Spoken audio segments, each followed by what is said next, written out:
Thank you, Bill, very much, and thank you all for coming out on a Friday night. I can't imagine that this is all you have to do on a Friday night, but I'm happy to have you here. I'm sure we all are.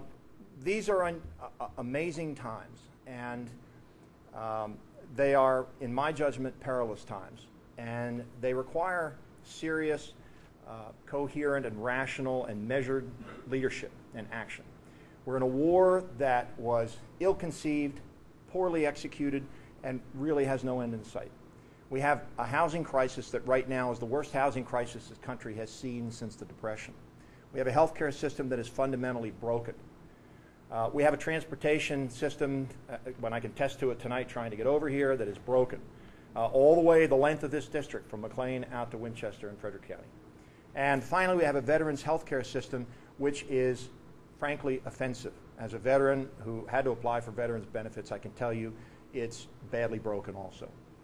And yet, despite that state of affairs in this country, it really is a good news, bad news type of situation. The bad news is pretty obvious. But the good news, and the bad news is essentially captured by the fact that we have undergone 7.5 years of categorically the single worst national governance in U.S. history. That has to stop. We need to take that very seriously. We need to have substantive debates about exactly what we need to do about these issues, and I'm going to talk about those tonight. Thank you. Okay, thank you. Thank you, Bill. Thank you, Warren. It's a pleasure to be here tonight. I like doing this on a Friday night. And I think we're all here tonight because we know that elections matter. They matter tremendously to the families I talk to all over this district who are struggling with the costs of health care, afraid they won't be able to get health care when they need it. And they matter to the folks who are seeing their friends lose their homes, worried about their housing values, and seeing their communities decline.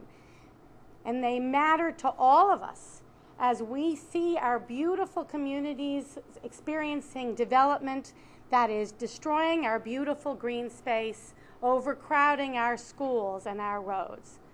And they matter to our men and women in uniform who are fighting an irresponsible and seemingly endless war.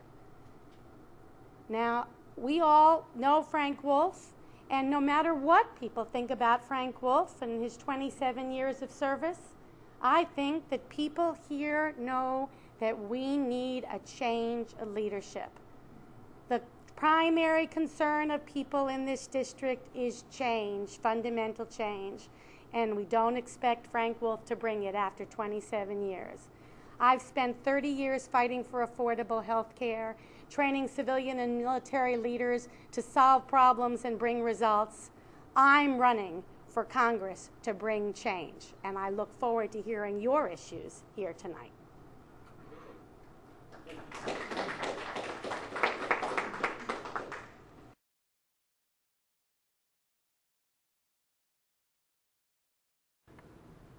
I will tell you somewhat unabashedly, though that's not been asked before, that I was baptized in 2000 at King of Kings Lutheran Church on Route 50 in Fairfax County Parkway. And the reason I was baptized in that church is because it was the first church that I went into that I believe as a congregation lived what they taught every Sunday. When you walked out of that church with that pastor's teachings in your mind and in your heart, you were encouraged and excited about actually living what those people, those friends and those colleagues in that church family asked you to aspire to in the upcoming week. And it was very uplifting.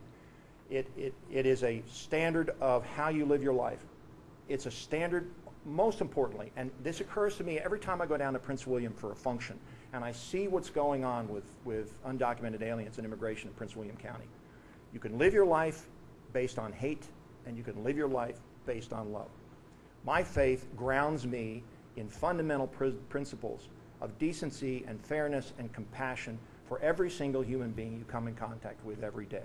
It is the underlying premise and the overarching argument to every act that I live in my life. And it just frames every decision that I make, and it's really in my genetic makeup. I'm Jewish, and I take from my tradition my moral compass. I come from a tradition that believes strongly in community, in caring about everyone in the community, and in promoting education as the way to move forward.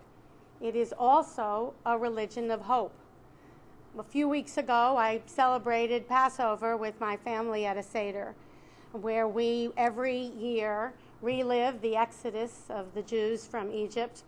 And in that service, we always honor and respect everybody's quest for freedom and a better life.